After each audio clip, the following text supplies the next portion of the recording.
నమస్తే, నేను లక్ష్మణ్. కేంద్ర ప్రభుత్వం ఒక బృహత్తర పథకాన్ని తీసుకొచ్చింది, అదే జల్ జీవన్ మిషన్. ఏపీలో 23,000 కోట్లు ఖర్చు పెట్టి ప్రతి గ్రామంకి కుళాయి ద్వారా తాగునీరు అందించాలనే ఒక లక్ష్యం. ఆ సంకల్పాన్ని జగన్మోహన్ రెడ్డి ప్రభుత్వంలో తూట్లు పొడిచింది. కేవలం 2,000 కోట్లు మాత్రమే ఖర్చు పెట్టి చేతులు ఎత్తేసిన పరిస్థితి ఏంది. ఇప్పుడు కూడా గ్రామీణ ప్రాంతాల్లో ప్రజలకు గొంతెండుతుంది, కానీ పట్టించుకునే నాదుడు లేడు. కూటమి ప్రభుత్వం అధికారంలోకి వచ్చిన తర్వాత ఢిల్లీ వెళ్ళిన పవన్ కళ్యాణ్ గారు అక్కడ జల్ జీవన్ మిషన్ యొక్క నిధులను మళ్ళీ పునరుద్ధరించాలని చెప్పి అక్కడున్న కేంద్ర మంత్రులకి వినతి పత్రం సమర్పించిన పరిస్థితి ఉంది. ఇదే అంశంపైన మనతో మాట్లాడడానికి స్టూడియోలో అందుబాటులో ఉన్నారు ప్రముఖ రాజకీయ విశ్లేషకులు మధుసూదన్ రెడ్డి గారు. ఆయనతో మాట్లాడే ప్రయత్నం చేద్దాం. సార్ నమస్తే అండి. మధుసూదన్ రెడ్డి గారు, 2019 నుంచి 2024 వరకు దాదాపు 23,000 కోట్లు ప్రతి గ్రామంలో ప్రతి ఇంటికి కుళాయి ద్వారా నీరుని పంపిణీ చేయాలని చెప్పి కేంద్ర ప్రభుత్వం ఒక నిర్దేశం చేసింది. దానికి నిధులు కూడా కేటాయించింది.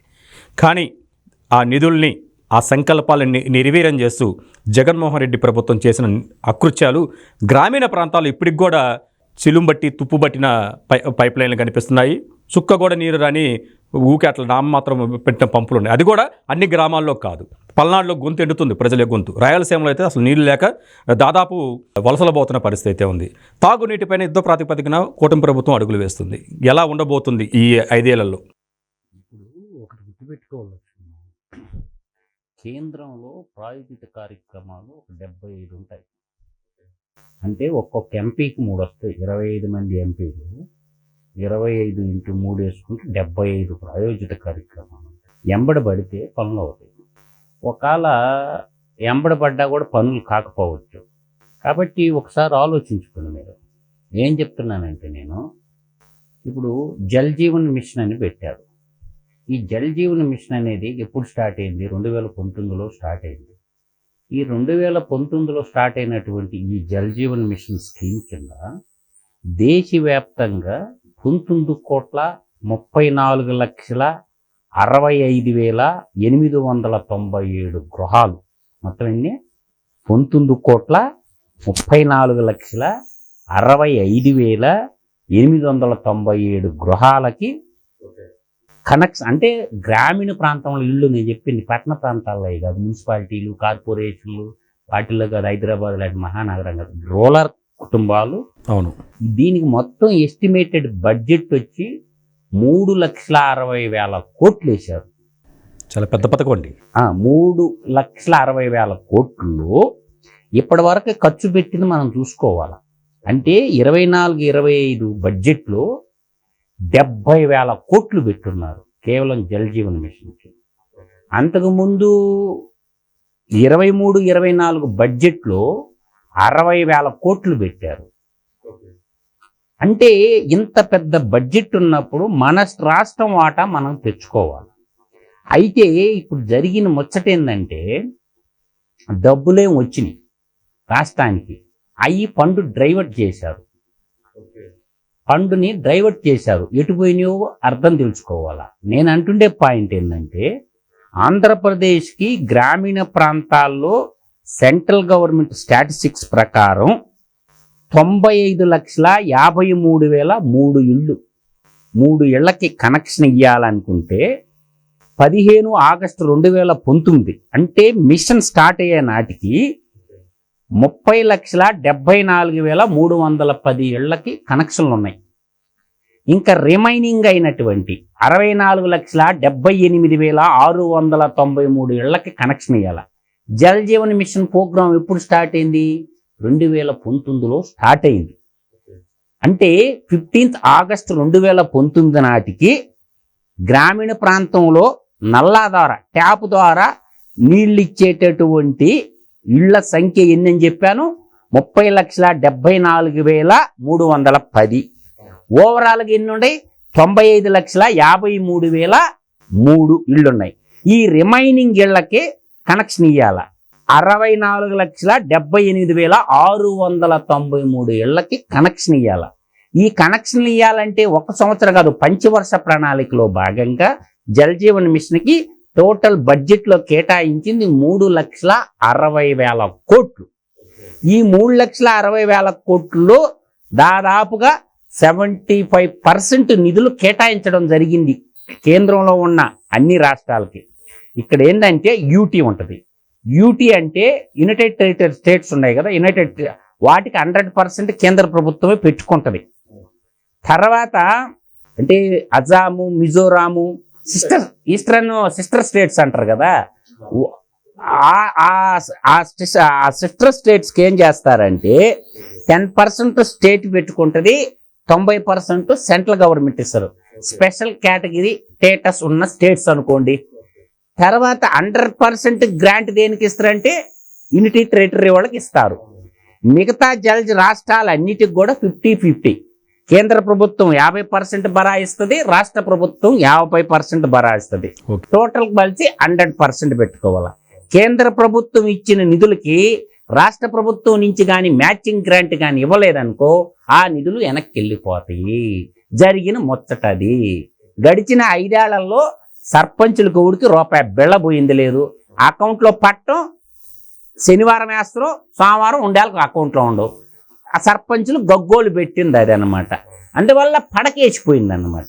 ఈ పడకేసిపోయినటువంటి దానికి స్టాటిస్టిక్స్ అనేవి వెబ్సైట్లో పోయి ఎవరికైనా దొరుకుతాయి, నీకు దొరుకుతాయి, నాకు కూడా దొరుకుతాయి అన్నమాట. ఇప్పుడు మనం అబద్ధాలు చెప్పాల్సిన అవసరం లేదు, అంతకన్నా అగత్యం లేదనమాట. అంటే నేను అనేది తాత్కాణంతో ఒక ఎగ్జాంపుల్ చెప్తా, డిస్టిక్ వైజ్ కూడా చెప్పగలను. 26 జిల్లాలు, అన్నమయ్య జిల్లా ముందుంది. ఇది కాదు కనెక్షన్, వాటర్ ట్యాప్ కనెక్షన్లో. అంటే కొంతమంది కలెక్టర్లు బాగా వర్క్ చేశారు కొన్ని జిల్లాల్లో అట్టడుగులో ఉన్నాయి అన్నమాట. నేను అంటుండే పాయింట్ ఏంటంటే గతం కథ. ఇప్పుడైనా పవన్ కళ్యాణ్ గారు సర్పంచులకి ఎప్పటికప్పుడు నిధులు ఇస్తున్నాడు కాబట్టి ఆయన సొంత నిధులు కూడా కొంత ఇచ్చాడు. కాబట్టి ఈ మిషన్ ఆవశ్యకత గ్రామీణ ప్రాంతాల్లో ట్యాప్ ద్వారా కనెక్షన్ ఇచ్చేదానికి మ్యాచింగ్ గ్రాంట్ చూసుకోవాలి, స్టేట్ సెంట్రల్. మనం కానీ స్టేట్ మ్యాచింగ్ గ్రాంట్ లేకుండా పోతే ఏమవుద్దంటే పథకం ఉలెక్క అయిపోద్ది. ఇప్పుడు రైల్వే ప్రాజెక్టులన్నీ అలాగే ఆగిపోయినాయి కదా. కాళహస్తి నడికుడి రైల్వే లైన్ ఎప్పుడు అయిపోయేది. సెంట్రల్ గవర్నమెంట్ ఏమన్నది, 280 కోట్లు మాకు ఇచ్చేస్తే మేము కంప్లీట్ చేస్తామన్నారు. డబ్బులు ఇలా ఆగిపోయింది. తర్వాత మనకి రైల్వే జోన్ ఏమైంది, భూమి ఇవ్వరా బాబు మేము కాంప్లెక్స్ కడతాము అన్నారు, భూమి ఇవ్వలా, ఆగిపోయింది.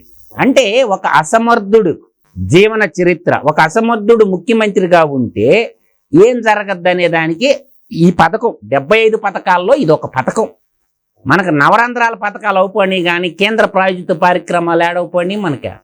అందువల్ల నేను అంటుండేది ఏంటంటే ప్రతి ఒక్కరు కూడా ఎంపీలు బాధ్యత తీసుకోవాలి. 25 మంది ఎంపీలు ఉన్నారు, ఒక్కొక్కరికి 3 పథకాలు తీసుకొని బడ్జెట్ ఎప్పుడు కూడా ఎలా తయారవుద్దంటే ఇక్కడ గుర్తుపెట్టుకోవాలి లక్ష్మణ్, ఎంపీలు ప్రధానంగా పాత్ర పోషించాల్సిందంటే ఏ బడ్జెట్ అయినా ఆగస్టులో స్టార్ట్ అవుద్ది, డిసెంబర్కి బుక్కులు తయారైపోతాయి.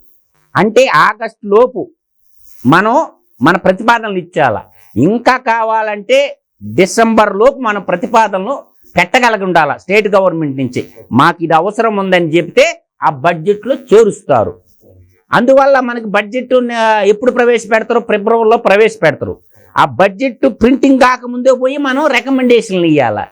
ఇప్పుడు మనకున్న దౌర్భాగ్యం ఏంటి, రాష్ట్ర సర్వతోముఖాభివృద్ధి చూసుకోరు మన ఎంపీలో, వాళ్ళ సర్వతోముఖాభివృద్ధి చూసుకుంటారు. రాష్ట్రం ఏమైపోతే అయిపోయింది, 5 ఏళ్ళకి ఒకసారే కదా మనకు ఓటు వేసేది, అప్పుడే కదా వాళ్ళకు అనేది.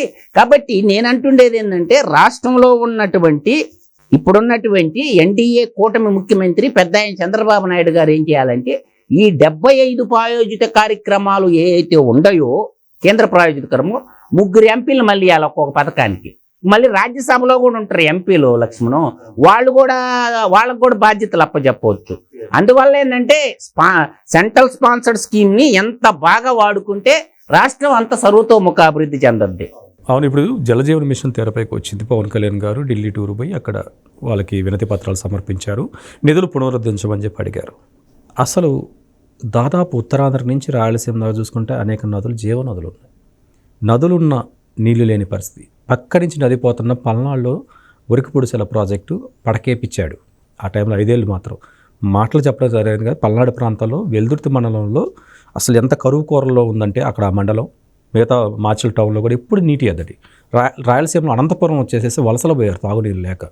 ఇటువంటి పరిస్థితి ఉన్నా కానీ, నదులున్నా కానీ ఆ ఇరిగేషన్ ప్రాజెక్టులు మొత్తాన్ని అలా పడకేసి ఇంత నిర్లక్ష్యం వ్యవహరించడంపై జనాలు ఆగ్రహం వ్యక్తం చేసి ఇంటికి పంపించినా కానీ ఇంకా సిగ్గుశరం లేకుండా జల్ జీవన్ మిషన్ గురించి మాట్లాడుతుంటారు. నేను అనేది జల్ జీవన్ మిషన్ అనేది మనకి గ్రామీణ ప్రాంతాల్లో డ్రింకింగ్ సప్లై చేసేది, అంటే వాటర్. ఇరిగేషన్ ప్రాజెక్టుల విషయం వచ్చేసరికి అది స్టేట్ సబ్జెక్ట్ అవుతుంది. సెంట్రల్ సబ్జెక్ట్ మనకి ఏముంది, పోలవరం ఉంది. పోలవరాన్ని గోదాట్లో ముంచేసింది కదా లక్ష్మణ్. బహుళార్థక సార్థక ప్రాజెక్టు విభజన చట్టం ప్రకారం కేంద్ర ప్రభుత్వం కట్టి మనకి ఇవ్వాలి. డ్యాము ఎంత ఖర్చు అయితే అంత పెట్టుకొని మనకి ఇవ్వాలా. తర్వాత రాష్ట్ర ఇరిగేషన్ ప్రాజెక్టులు ఏవి చూసుకున్నా ఈ కాదు నేను అంటుండేది. 2006లో కొబ్బరికాయ కొట్టిన ప్రాజెక్ట్ ఒకటి ఉంది, స్వర్గీయ రాజశేఖర్ రెడ్డి. సోమశిల ఉత్తరపు కాలం అని ఒకటి ఉంటుంది. ఉత్తర కుమార పగల్బాలు బయలుకిండు. వాళ్ళ నాయన 2006లో కొబ్బరికాయ కొట్టిండు. ఉదయగిరి నియోజకవర్గంలో ప్రధానంగా ఎనగబ డ్యాము పక్కన ఉదయగిరి నియోజకవర్గం ఉంటుంది. డ్యాము నువ్వు అన్నం చూసా ఉరికిపూడి చెలదాకా వస్తా, నేను ఆ బెల్ట్ వస్తా. ఒక అసమర్థుడు పాలన ఎలా ఉంటుంది అంటే, అప్పట్లో ఇరిగేషన్ మంత్రిగా ఉన్న దేవినేని ఉమా గారిని పట్టుకొని ఆ కాలువ మెయిన్ కెనాలు ప్రకాశం జిల్లాలో అంతర్భాగం ఉన్న రాళ్లపాడు రిజర్వాయర్ దాకా తీసుకుపోయిన మెయిన్ కెనాల్ని. అప్పుడు పిల్ల కాలువలు ఉన్నాయి పెండింగ్. ఆ పిల్ల కాలువలు అంటే డిస్ట్రిబ్యూషన్ కెనాల్ ఉన్నాయి పెండింగ్. కావుటూరు బ్రాంచ్ కెనాల్ అని ఒకటి, శ్రీకొండ బ్రాంచ్ కెనాల్ అని ఒకటి దాదాపు చేశారు. చేసిన తర్వాత గవర్నమెంట్ మారిపోయింది. మారిపోయినాక తట్టడ మట్టిదీలా అప్పటి ఇరిగేషన్ శాఖ మంత్రులు నెల్లూరు తొడలు కొట్టిండు. వాడు ఏ రోజు ఆ కాలువ మీద తిరిగిన దాఖలాలు గోళ్ళు.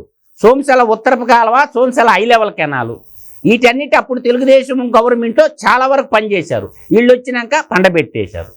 అదేవిధంగా 8,500 కోట్ల ప్రాజెక్టు తెచ్చాం మేము. వెంకయ్యనాయుడు గారిని పట్టుకొని అప్పటి తెలుగుదేశం పార్టీ ఎమ్మెల్యే అయిన బొల్లేని రామారావు గారిని పట్టుకొని దాన్ని ఈడు ముఖ్యమంత్రి అయిన తర్వాత నెట్టనిలును రద్దు చేసేసిండు. అర్థమవుతుందా? అంటే నేననేది ఆ పక్కన మీరు తీసుకుంటే ఉదయగిరి, కందుకూరు, కనిగిరి, గిద్దలూరు, మార్కాపురం, ఎర్మగొండపాలెం, మాచర్ల, ఇదంతా ఒకే రకమైనటువంటి భౌగోళిక నైసర్గిక స్వరూపం ఉంటుంది. ఆ ఇరిగేషన్ ప్రాజెక్టులు కంప్లీట్ ఏది, పోల సుబ్బయ్య ఎలుగొండ ప్రాజెక్ట్ అన్నది. పోల సుబ్బయ్య ఎలుగొండ ప్రాజెక్టు అయిపోయిందని రిబ్బన్ కటింగ్ చేసింది ఎవరు? అవును, జగన్మోహన్ రెడ్డి. అంటే కుప్పం దగ్గర నీళ్లు ట్యాంకర్లతో పోసి గేట్లు పెట్టి, రెడీమేడ్ గేట్లు పెట్టి రిబ్బన్ కటింగ్ చేసింది ఎవరు? అందువల్ల ఏంటంటే ఇక్కడ ఉన్నటువంటి స్థానికంగా ఉన్నటువంటి ఎంపీలు, ఎమ్మెల్యేలు వాదన బలంగా వినిపిస్తే అలకేషన్ అవద్ది. ఈ రోజుకి కూడా నేను చెప్తున్నాను లక్ష్మణు, ఈ ప్రాంతం ఏదైతే ఉందో నేను చెప్పిన ఈ ప్రాంతం, ఉదయగిరి ఎమ్మెల్యే కావచ్చు, కందుకూరు ఎమ్మెల్యే కావచ్చు, అటు కనిగిరి ఎమ్మెల్యే కావచ్చు, గిద్దలూరు ఎమ్మెల్యే, మార్కాపురం ఎమ్మెల్యే, ఇటు వచ్చేలకే ఎర్మగొండపాలెం ఎమ్మెల్యే, అటు మాచర్ల ఎమ్మెల్యే, ఇదంతా ఒకే విధమైన భౌగోళిక నైసర్గిక డ్యాము నెత్తి మీద ఉంటాయి. కానీ తాగటానికి నీళ్లుండవు, పొలాలకు పారటానికి నీళ్లుండవు. ఎక్కడో చిత్తశుద్ధి లోపం అనిపించటంలా. ఇప్పుడు నాగార్జున సాగర్ డ్యాం పక్కన మాచర్ల నియోజకవర్గం ఉంటుంది. నీళ్లు లేవంటే దుర్మార్గమే కదా.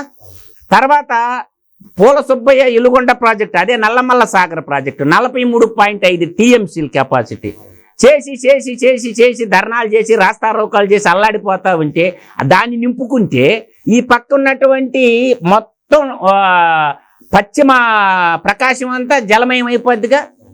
అంటే స్వతంత్రం వచ్చి 77 ఏళ్ళు అయినా ఈ పక్క సోమశిల ప్రాజెక్టు ఉంటుంది, డ్యామ్ పక్కనే ఉదయగిరి నియోజకవర్గం ఉంటుంది. తాగునీరు సాగునీరు లేక రైతులు తల్లడిల్లిపోతున్న మాట వాస్తవమే కదా. కాబట్టి స్పందించాల్సిన వాళ్ళు స్పందించకపోతే ఏమవుతుందంటే వెనకబడిపోద్ది. ఆ ప్రాంతానికి అభివృద్ధి చేయాలంటే ఏం చేయాలంటే లక్ష్మణు, ఆ ప్రాంత ఎమ్మెల్యేలు ప్రణాళిక తెరుచుకొని నిత్యం ప్రెజర్ పెట్టడం వల్ల నిధులు వచ్చి తద్వారా అభివృద్ధి చేసుకోవచ్చు. కాబట్టి ప్రాంతం నల్లమల్ల ఫారెస్ట్ దిగువ భాగాన బంగారంటి భూములు, కొన్ని నీళ్ళు ఇస్తే అద్భుతమైన పంటలు కూడా పండతాయి. కాబట్టి ఆ ఎనగబట్టడానికి కారణం ఏంటంటే రాజకీయ నాయకుల్లో చిత్తశుద్ధి లోపించడం కారణంగా సరైన డిపిఆర్లు తయారు చేసుకొని కన్స్ట్రక్టెడ్గా ఫండ్స్ తెచ్చుకోలోపం వల్ల తప్ప, ఇది అక్కడున్న నాయకుల లోపమే తప్ప ప్రజల లోపం కాదు. ప్రజలు ఏముంది 5 సంవత్సరాలకు ఒకసారి ఓటేస్తారు. అందువల్ల ఏంటంటే ఇప్పుడు కూటమిలో ఉన్నటువంటి ఈ ఎమ్మెల్యేలైన మాచర్ల టు ఉదయగిరి దాకా ఉన్న ఎమ్మెల్యేలు ఒకే మాట మీద నిలబడి వాళ్ళ పెండింగ్ ప్రాజెక్టులు ఏవైతే ఉన్నాయో, నేను చెప్పాను కదా, ఒరికిపుడి సెల మాచర్ల తీసుకోండి. అదేవిధంగా పోల సుబ్బయ్య ఎలుగొండ ప్రాజెక్టు ఎంతమంది ఎమ్మెల్యేల పరిధిలో ఉంటుంది? ఉదయగిరి, పోరుమావి అంటే బద్దివెల్లుళ్ళు కూడా వస్తాయి 3 మండలాలు, పోరుమావిళ్ళ, కనిగిరి, మార్కాపురం, గిద్దలూరు, ఎర్రమగొండపాలెం, వీళ్ళందరూ సముద్రం దాకా గ్రావిటీ ద్వారా నీళ్లు పోతాయి. పంపులు లేకుండా గ్రావిటీ ద్వారా నీళ్లు పోయే ప్రాజెక్ట్ అనమాట. వీళ్ళందరూ కూర్చొని మాట్లాడుకుని రైల్వే పెండింగ్ ప్రాజెక్ట్ గురించి మాట్లాడొచ్చు, తర్వాత ఇండస్ట్రియల్ హబ్ గురించి మాట్లాడొచ్చు. కాబట్టి ఏంటంటే ఒకే రకమైన భౌగోళిక నైసర్గిక స్వరూపం ఉంది. కాబట్టి ఈ ఉదయగిరి ఎమ్మెల్యేతో మొదలు పెట్టుకుంటే మాచర్ల ఎమ్మెల్యే దాకా, ఇక్కడ కాకర్ల సురేష్, అక్కడ బెమ్మన్న, ఈ అందరూ కూర్చొని మాట్లాడుకొని అసెంబ్లీలో ఏకోన్ముఖంగా మా ప్రాంతం సమస్య ఇది కాబట్టి బడ్జెట్లో అలకేషన్ చేయండి, స్వతంత్రం వచ్చి 77 ఏళ్ళు అయింది, వెనకబడి ఉండాము అని చెప్పి యుద్ధం చేయటం వల్ల ఉపయోగం ఉంటుంది. కాబట్టి నేను అనేది ఒకటి, పనిమంతుడికి పనికి మాలినోడికి, ఒక పనికి మాలినోడు గవర్నమెంట్ పోయింది, వాడి గురించి మాట్లాడుకోవద్దు. ఇప్పుడు ఎలా పునర్నిర్మించుకోవాలనేది తెలుసుకోవాలని ప్రభుత్వానికి సలహా ఇస్తాను. అది మొత్తానికైతే నదుల అనుసంధానము, జలజీవన్ మిషన్ ఇంప్లిమెంటేషన్ కరెక్ట్గా జరిగితే గొంతెండుతున్న గ్రామీణ మొత్తం తాగునీరు పారించవచ్చు. అదేవిధంగా ప్రాంతాలు కూడా సస్యశ్యామలంగా, పంటలు కూడా సస్యశ్యామలంగా ఉండడానికి కూడా ఆస్కారం ఉందని చెప్పి చర్చ ద్వారా అర్థమవుతుంది. మరొక అంశంతో మళ్ళీ కలుద్దాం.